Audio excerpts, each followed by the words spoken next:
Bonjour, c'est Baptiste Guérin et vous écoutez Sens R, le podcast d'histoire de la page Il était une fois Sancerre. Aujourd'hui, tout le monde ou presque sait que sous le port de Saint-Thibaut dort une cité antique. Beaucoup connaissent également l'existence des ponts gallo-romains de Saint-Thibaut. Peut-être que certains, même comme moi, prennent plaisir à la belle saison à les regarder, voir si les piles dépassent, si les pieux sont toujours là. Pourtant, il y a 200 ans, personne ne savait que ces ruines étaient là. Alors aujourd'hui, pour ce premier podcast, je vais vous raconter comment et grâce à qui Saint-Thibaut est entré dans l'histoire.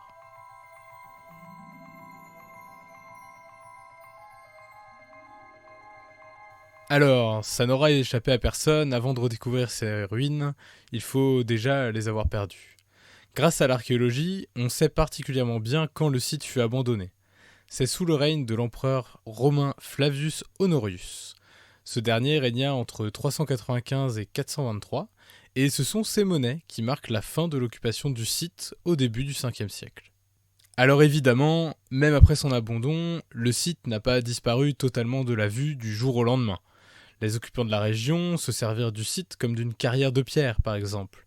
C'était bien trop facilement accessible, et cela offrait de grandes quantités de pierres déjà taillées. D'ailleurs, on connaît un exemple de ce réemploi à Tauvenay. En effet, on a découvert là-bas un mur fait entièrement de fragments de colonnes et de statues. Un autre phénomène qui a évidemment bien aidé à la disparition du site, ce sont les crues de Loire qui ont recouvert petit à petit le site. Ce que l'on ne sait pas bien aujourd'hui, c'est à quel moment le site a véritablement disparu visuellement, et également à quel moment il a disparu dans l'esprit des habitants. Pour ces deux questions, on n'a aucune information, aucune source, donc ça va rester en suspens. Pendant le Moyen-Âge et la Renaissance, on peut imaginer des découvertes fortuites réalisées sur le site, pour une raison ou pour une autre. Une crue, évidemment, un creusement. Toutefois, aucune trace n'en subsiste aujourd'hui. L'histoire comme discipline n'était pas réellement née et les antiquités n'avaient qu'un attrait très limité. Aussi, on ne peut pas en dire grand-chose de cette période. Le plus ancien signalement archéologique pour le Sancerrois date de seulement 1682. Nous sommes alors au balbutiement de l'histoire, et dans ses Antiquités de Berry, Nicolas Catrino signale un Honorius d'or au pied de la montagne de Sancerre. On peut difficilement faire plus vague, cela pourrait tout aussi bien désigner Saint-Thibaut, Saint-Satur, Fontenay ou encore la Croix-Saint-Lade. Donc on est toujours heureux d'avoir ce signalement, de savoir qu'une découverte a été faite, mais malheureusement aujourd'hui on ne peut plus rien en faire. Pour Saint-Thibaut, le premier signalement est bien plus proche de nous et date de seulement 1851. Il fut publié dans les travaux de la commission historique du Cher.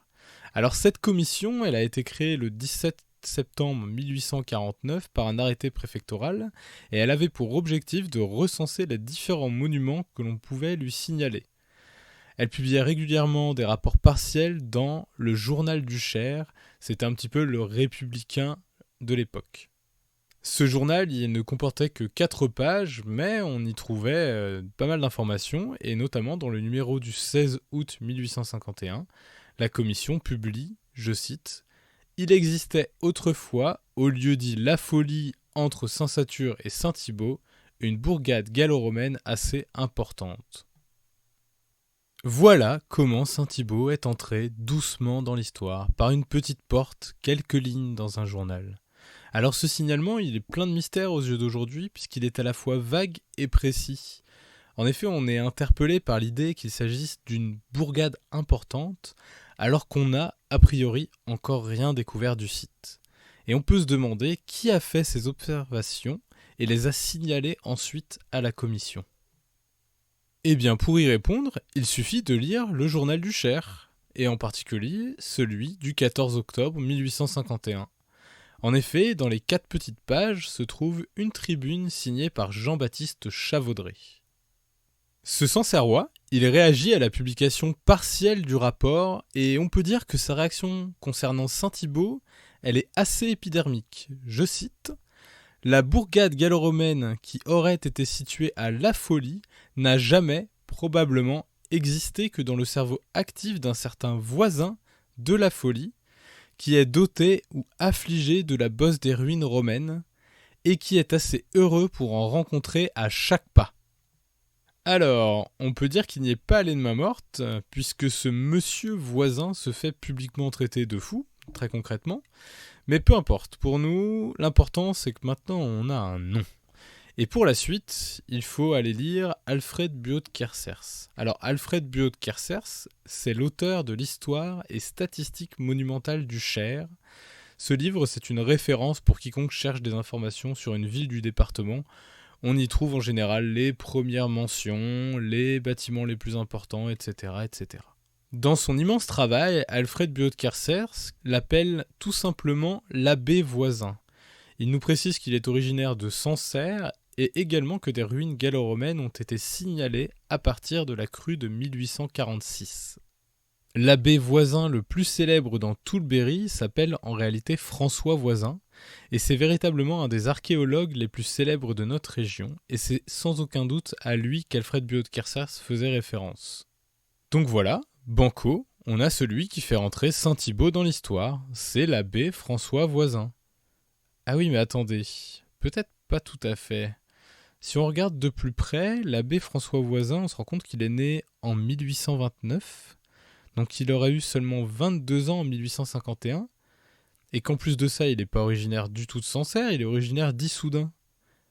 Et si on regarde un petit peu sa vie, il est ordonné sous-diacre en 1853. Il n'y a rien qui colle là-dedans. Mais alors, c'est qui ce monsieur Voisin ?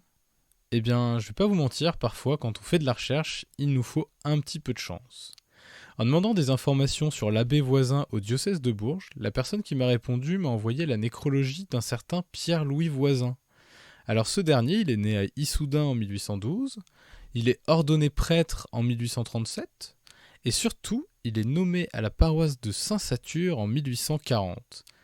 Et il va y rester 28 ans. Et donc ce monsieur, en cherchant un petit peu sa généalogie, on se rend compte que c'était le cousin du célèbre abbé François Voisin. Et donc là, tout devient plus clair. Pierre-Louis Voisin, c'est lui, ce fameux monsieur Voisin qui voyait des ruines romaines, des bosses, qui les imaginait selon Chavaudrey. C'est grâce à lui que Saint-Thibaut est entré doucement dans l'histoire, en douceur. L'attaque de Jean-Baptiste Chavaudrey, d'ailleurs, elle va perdre toute sa pertinence dès 1856. Le creusement du canal de jonction à la Loire en 1855 va apporter quelques menues découvertes, notamment quelques monnaies. Et la crue de juin 1856 va venir révéler de manière bien plus spectaculaire la ville gallo-romaine. Mais ça, c'est une autre histoire.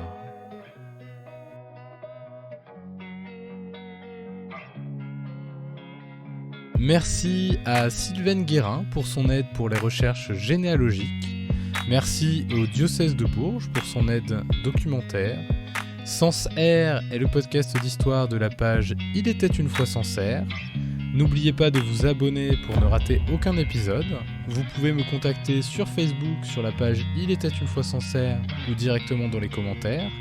Si vous souhaitez soutenir mon travail, n'hésitez pas à partager ce podcast ou à faire un don sur la page Tipeee. À la prochaine!